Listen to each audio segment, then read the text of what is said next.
temperature dropped to freezing at 3:47 a.m. I woke to the sound of fingernails scraping against my bedroom window. Slow, deliberate, from the third floor. November has a way of settling into your bones. The trees stand skeletal against gray skies. Darkness comes early, stays late, and in that darkness, when the veil between October's ghosts and winter's isolation grows thin, something watches from the shadows. These are 10 true encounters that happened in November. Stories whispered in the dead of night. Events that left scars deeper than memory. Some say November is cursed. Others say it simply reveals what was always there, waiting. The first story comes from a night shift worker in rural Pennsylvania. November 14th, 2022. Sarah worked the graveyard shift at a 24-hour gas station on Route 219, the kind of place where truckers stop for coffee and locals avoid after dark. That night, the fog rolled in thick as cotton. She could barely see the pumps from the counter. Around 2:30 a.m., the motion sensor chimed. The door opened. Cold air rushed in, carrying the smell of wet earth and decay. But nobody entered. Sarah watched the doorway. Empty. The sensor chimed again. The door remained open, swaying slightly. She called out. Nothing. Her breath fogged in the suddenly frigid air. Then she heard it. Footsteps. Wet. Heavy. Moving between the aisles. She grabbed her phone, ready to call the police. The footsteps stopped. Right behind her. She could feel warmth on the back of her neck. Like breath. She turned. Nothing there. But in the security monitor, she saw it. A figure. Tall, impossibly thin, standing directly behind where she stood, watching her through the screen. When she spun around again, the store was empty. The door finally closed. In the morning, her manager found muddy footprints. They started at the door, circled the counter 3 times, then simply stopped, as if whatever made them had evaporated into the air itself. The second encounter happened in a small town in Maine, November 9th, just after midnight. Marcus was driving home from his girlfriend's house. The back roads were empty, lined with dense forest on both sides. His headlights cut through the darkness, illuminating nothing but endless trees and cracked asphalt. Then he saw her, a woman, standing in the middle of the road, wearing a white dress that seemed to glow in the darkness. He slammed the brakes. The car screeched to a halt just feet from her. She didn't move, didn't flinch, just stood there, staring at him through the windshield. Her face was pale, too pale, eyes dark and hollow. Marcus honked the horn. Nothing. He rolled down the window, shouted at her to move. She tilted her head, slowly, like she was trying to understand him. Then she smiled. Not a normal smile. Her mouth stretched too wide, revealing teeth that seemed too sharp. Too many. Marcus threw the car in reverse, tires squealing. When he looked back, she was gone. Vanished. He drove forward carefully, heart hammering. As he passed the spot where she'd stood, he glanced in the rearview mirror. She was sitting in his back seat, staring at him, still smiling. He screamed, swerved off the road, crashed into a ditch. When the police found him 20 minutes later, he was alone, hysterical. Scratches covered his neck and arms, 3 parallel lines on each side. The officers found no evidence of anyone else. But in the back seat, pressed into the fabric, was the perfect impression of a woman's body. Cold to the touch, and the smell, that terrible smell of wet earth and decay. Before we go deeper into the darkness, hit that subscribe button and ring the bell. Here at Chills from Reality, every story leaves a mark, one you might not forget. Because these aren't just tales, they're warnings. And November isn't finished with us yet. The third story takes us to a college dormitory in Ohio, November 21st, 3 years ago. Emma lived alone in a single room on the 4th floor. Old building, built in 1923, the kind of place with history in its walls. That night, she was studying for finals. The dorm was quiet. Most students had gone home for Thanksgiving break. Around 11 p.m., she heard footsteps in the hallway. Slow, measured, pacing back and forth outside her door. She assumed it was another student, but the footsteps continued. For hours, never stopping, never changing rhythm. By 1 a.m., she was terrified. She looked through the peephole. The hallway was empty, but the footsteps continued, getting closer, directly outside her door now. She called campus security. They arrived 15 minutes later, found nothing. Told her it was probably pipes or the building settling, but old buildings don't settle with the rhythm of footsteps. After they left, silence. Finally, she tried to sleep. Then, at 3:33 a.m. exactly, her doorknob began to turn. Slowly, testing. The lock held. The knob rattled. Someone was trying to get in. She grabbed her phone, shaking, and called 911. Whispered that someone was breaking in. The operator stayed on the line, told her police were coming. The doorknob stopped moving. Footsteps retreated down the hall. Police arrived, searched the entire floor. Every room, every closet. Nothing. But when they checked the security footage, they saw something that made their blood run cold. At exactly 3:33 a.m., Emma's door was recorded opening, wide, for exactly 7 seconds, then closing. But on her side, the door never moved, never opened, the lock never turned. Yet the footage was clear. Something had entered her room, and as far as anyone knows, it might still be there. The fourth encounter comes from a hunter in Montana.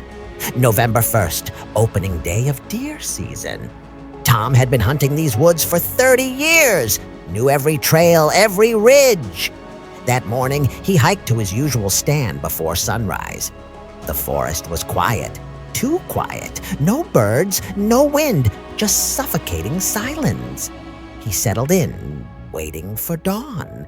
As light began to filter through the trees, he saw movement below. A deer. Perfect shot. He raised his rifle, looked through the scope. What he saw made him lower the gun immediately. It wasn't a deer. It was shaped like one, moved like one, but something was wrong. Its movements were too fluid, too graceful, unnatural, and its eyes, when it looked up at him, its eyes were human, terrified, pleading. Tom sat frozen as the creature walked directly beneath his stand. That's when he saw its shadow. The shadow wasn't a deer. The shadow was a man, crawling on all fours. He climbed down from the stand, hands shaking, and walked back to his truck. Never looked back. When he told other hunters at the check station, they laughed, called him crazy, until an old-timer pulled him aside, told him about the deer woman, a legend among the tribes, a spirit that appears as a beautiful deer to lure hunters deep into the forest. Where they're never found, that old-timer's son went missing in these woods. 20 years ago, November 1st, opening day. The fifth story happened in a suburban neighborhood in Florida, November 13th. The Martinez family moved into their new home in early November. Beautiful house, 3 bedrooms, nice yard. Their daughter, Sophia, was 8 years old, excited about her new room. The first few nights were normal. Then Sophia started talking about her new friend, the girl in the closet. Her parents smiled. Imaginary friends were normal. But Sophia insisted. The girl was real. She came out at night, played with her, told her secrets. Mrs. Martinez started to worry when Sophia mentioned the girl's name, Elizabeth, and that Elizabeth had lived in the house a long time ago. Mr. Martinez did some research, found old property records, newspaper articles. In 1978, a family had lived in that house. They had a daughter, Elizabeth, age 7. She disappeared one November night, vanished from her bedroom, never found. The case went cold. The parents died years later, never knowing what happened. Mr. Martinez didn't tell his wife, didn't want to scare her. He decided to check Sophia's room that night, installed a camera, hidden, just to prove it was imagination. The next morning, he reviewed the footage. At 2:47 a.m., Sophia's closet door opened. Slowly, a small figure emerged. A girl, pale, wearing a nightgown from another era. She sat on the edge of Sophia's bed, leaned close, whispered something in her ear. Sophia smiled in her sleep.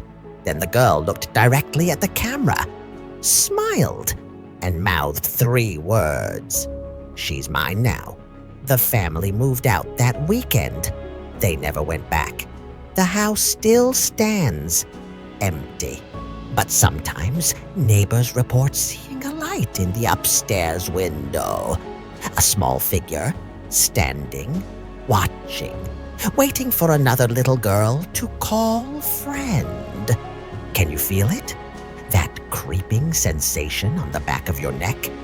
If this story made your heart race, hit that like button, because November's grip is tightening, and we're only halfway through. The 6th encounter takes us to a late-night diner in Nevada, November 26th, Black Friday night. Rachel was a waitress working the overnight shift.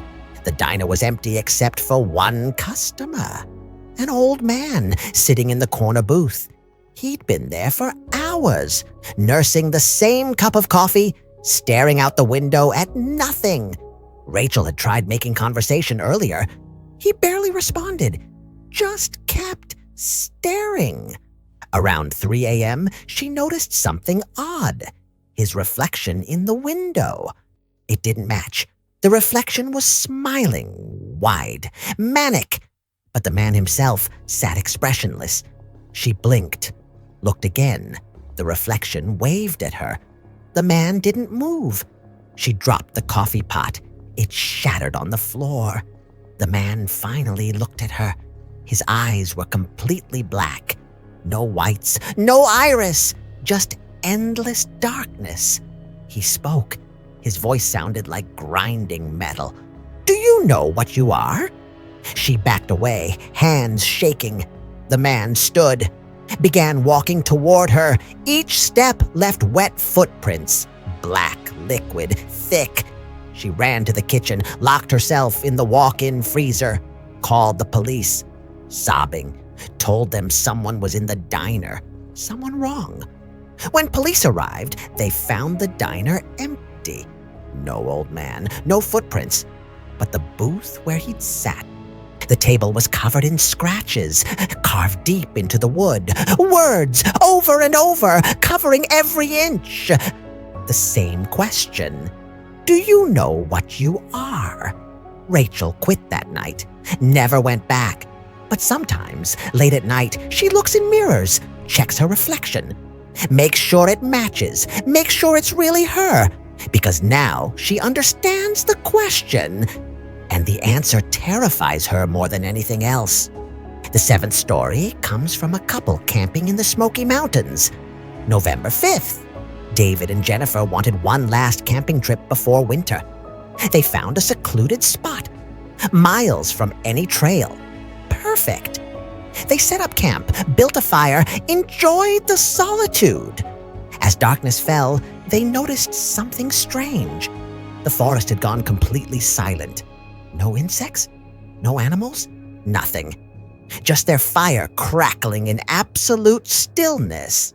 Around midnight, they heard singing, faint, distant. A woman's voice, beautiful but haunting, old melody. They couldn't make out the words. The singing grew closer, circling their camp. Jennifer wanted to leave. David said it was probably another camper, but the voice didn't sound right. It echoed, like it came from everywhere at once. Then they saw her, a woman, walking through the trees, barefoot, wearing a long dress, soaking wet, still singing. She walked in a perfect circle around their camp, never looking at them, never stopping, just circling over and over. David called out, asked if she needed help. The woman stopped singing, stopped walking, turned to face them. Her skin was gray, bloated, her eyes were gone. Empty sockets filled with darkness. She opened her mouth. Water poured out. Black, thick. She reached toward them. They ran. Grabbed nothing. Just ran through the forest in pure panic. They flagged down a ranger at dawn, told their story. The ranger's face went pale, asked them to describe exactly where they'd camped. They showed him on a map. That's the old reservoir, he said quietly. Been drained for 40 years. But before that, a woman drowned there. November 5th, 1961. They say she was singing when she walked into the water, and every year on the anniversary, hikers report hearing her voice, still singing, still searching for someone to join her in the depths. The 8th encounter happened to a family in Illinois, November 18th. The Hendersons noticed their son, Kyle, had been acting strange. He was 12, usually talkative and energetic, but for the past week, he'd been withdrawn, quiet, staring at nothing. Mrs. Henderson found drawings hidden in his room, disturbing drawings, dark figures, twisted faces, and one repeated image. A tall man with no features, just a blank white face.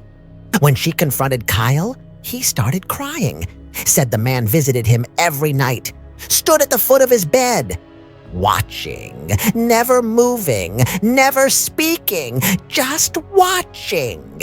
Mr. Henderson thought it was nightmares, set up a baby monitor in Kyle's room. That night, they watched the video feed. At 11:53 p.m., Kyle sat up in bed, staring at the corner. His lips moved, like he was talking to someone, but no sound came out. Then the temperature in the room dropped. They could see his breath fogging. The monitor flickered. Static filled the screen. When the image returned, they saw it. A shadow, impossibly tall, standing exactly where Kyle was staring. It had no features, no face, just a white oval where a head should be. And it was leaning down, getting closer to Kyle. Mrs. Henderson screamed. They ran to his room, burst through the door. Kyle was alone, sitting up, crying. The man won't leave, he sobbed. He says, I have to go with him. The family got help. Therapists, priests, nothing worked. Then one morning, Kyle woke up different, calm, happy. Said the man was gone, that he'd found someone else. The Hendersons were relieved. Until they heard the news. A 12-year-old boy in the next town over had gone missing. Disappeared from his bedroom during the night. His parents said he'd been drawing pictures for weeks. Dark figures, twisted faces, and a tall man. With no face, standing, watching, waiting. The 9th story takes us to an abandoned hospital in West Virginia. November 30th, last night of the month. A group of urban explorers decided to investigate the old Riverside Psychiatric Hospital. Closed since 1989. 4 stories of decay and darkness.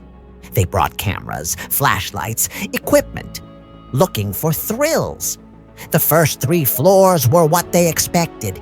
Empty rooms, graffiti, debris. But the 4th floor felt different, colder. The air was thick, heavy, hard to breathe. They found a hallway that seemed to stretch forever. Doors on both sides, all closed, all locked, except one at the very end, room 407. The door stood open, just a crack, darkness beyond. They approached carefully, cameras rolling.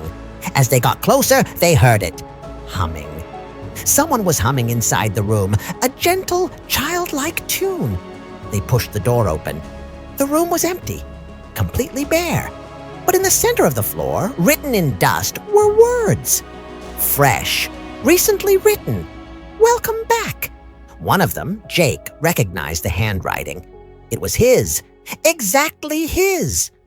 Down to the specific way he wrote the letter double, but he hadn't written anything, hadn't touched anything. Then they heard footsteps, running, coming down the hallway toward them. Fast, getting closer. They ran, didn't look back, didn't stop until they reached their car. When they reviewed the footage later, they saw something that made them destroy the files. In the empty room, in the corner they couldn't see, something had been there, crouching, watching them, and its face. Its face was Jake's, exactly his, staring at him with his own eyes, smiling with his own mouth, but wrong, twisted, like someone else was wearing his face, wearing his identity, becoming him. Jake hasn't looked in mirrors since. Can't bear to see his own reflection, because sometimes, late at night, his reflection doesn't match. Sometimes it smiles when he doesn't. Sometimes it moves on its own. It's on.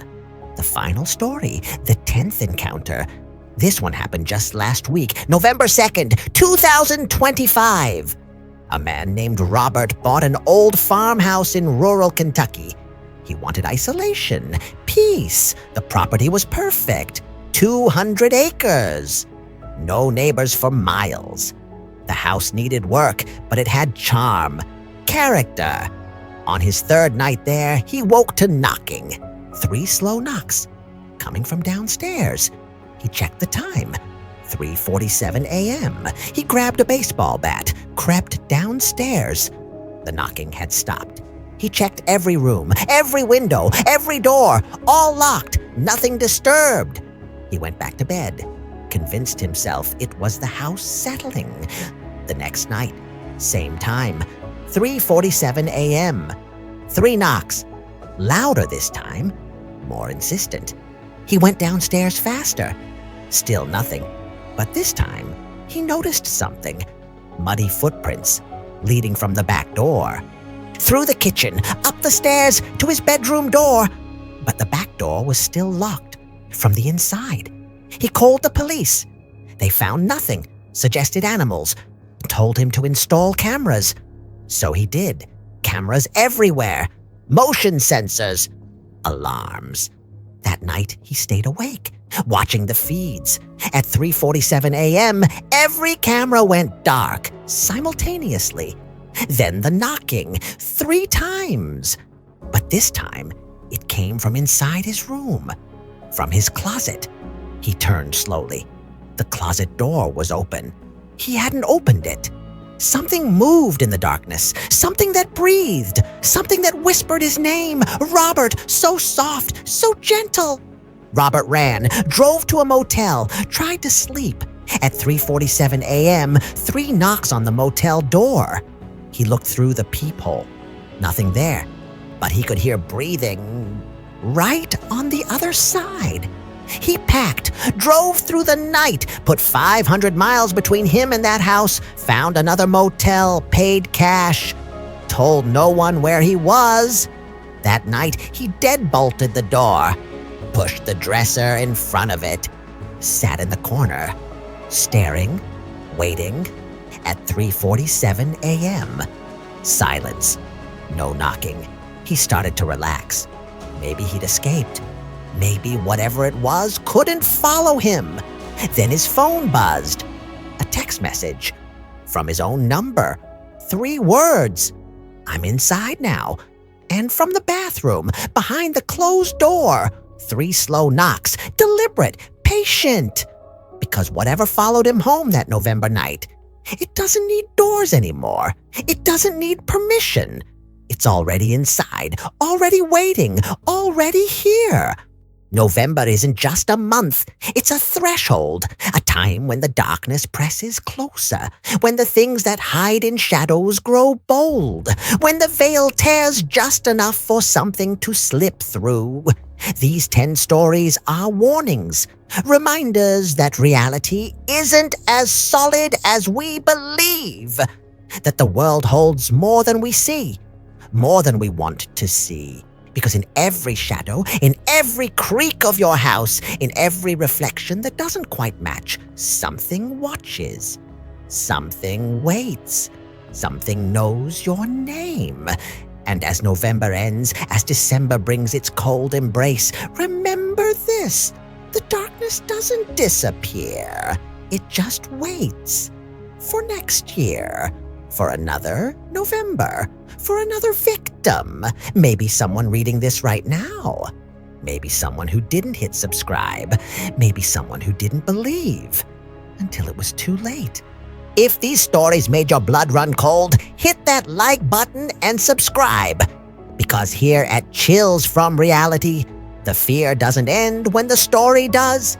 It follows you into your home, into your dreams, into the dark hours before dawn when something knocks 3 times. And you know, deep in your soul, that opening the door is the last choice you'll ever make. Stay safe, lock your doors. And remember, November never really ends. It just sleeps, waiting, always waiting for your turn